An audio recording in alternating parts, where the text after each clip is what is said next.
ఖమ్మంలో ఆల్రెడీ 1000 కుటుంబాలను రేవంత్ రెడ్డి ప్రభుత్వము భూదాన్ భూములని వాళ్ళని రోడ్డు మీద పడేసింది.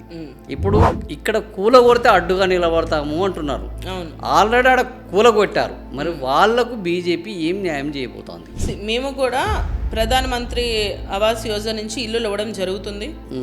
అందులో కూడా వాళ్ళకి ఇల్లులు అనేది మేము కేటాయిస్తాం ఖచ్చితంగా. అదే కాకుండా ఈ భూమిని కూడా పేదవాళ్ళకి రెగ్యులరైజ్ చేసే విధంగా మేము ఫైట్ చేస్తాం.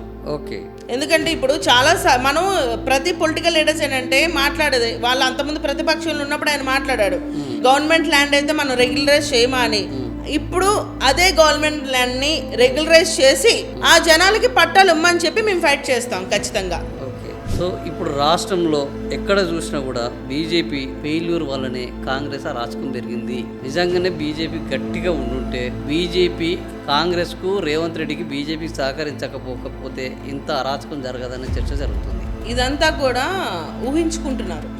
కాంగ్రెస్కి ఏ రోజు కూడా బీజేపీ అనేది సపోర్ట్ చేయదు. ఎందుకంటే వాళ్ళు చేసేవి మంచి పని ఏమీ లేదు, అన్ని అరాచకాలు అన్యాయాలు.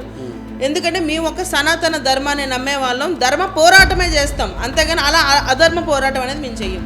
ఆయన చేసే ప్రతి పని గుళ్ళు కూల్చడాలు, జనాలు ఇల్లులు కూల్చడాలు, సో ఇవే ఆయన చేసే పనులు. ఆఖరికి ముసలాళ్ళని కూడా సీనియర్ సిటిజన్స్ని కూడా రోడ్డు ఎక్కించడాలు, వాళ్ళ పెన్షన్ డబ్బులు ఇవ్వకుండా వాళ్ళని రోడ్డు మీద పడేయడాలు, ఇవన్నీ చేసే పని రేవంత్ రెడ్డి ప్రభుత్వం చేస్తుంది. మేము జనాలకి ఏం మంచి చేయాలన్నది ఆలోచన చేసే ప్రభుత్వం మాది. మేము ఆ విధంగా మేము చేస్తాం, కానీ మేమెందుకు ప్రభుత్వానికి మేమెందుకు సపోర్ట్ చేస్తాం? అవన్నీ కూడా చెప్తున్నాం కదా, ఇది అదొక రాజకీయాలు, చిల్లర రాజకీయాలు చేస్తారు చాలా మంది. బీజేపీలో అంతర్గత లొల్లులతోటే వీళ్ళు ఇంకా ఏం చేయలేకపోతున్నారు. అందుకని రేవంత్ రెడ్డి ఇష్టం వచ్చినట్టు వీళ్ళు కొట్లాడుకుంటందుకే వీళ్ళకు సరిపోతలేదు. అందుకని రేవంత్ రెడ్డి మీద వీళ్ళు సరిగ్గా ఫైట్ చేయలేకపోతున్నారు. ఫలితంగానే డిపాజిట్లు కూడా రాకుండా ఓడిపోతున్నారు. అవన్నీ కూడా ఊహాగానాలు. ఇప్పుడు సినిమా యాక్టర్స్ ఉంటారు, వాళ్ళకి కొంతమంది ఫ్యాన్స్ ఉంటారు. అలాగని చెప్పి వాళ్ళు ఆ పక్కనున్న యాక్టర్ మాట్లాడుకోరా, కొట్టుకుంటారా? అది ఊహాగానం తప్ప మాలో ఎటువంటి అంతర్గత సమస్యలు అనేవి లేవు.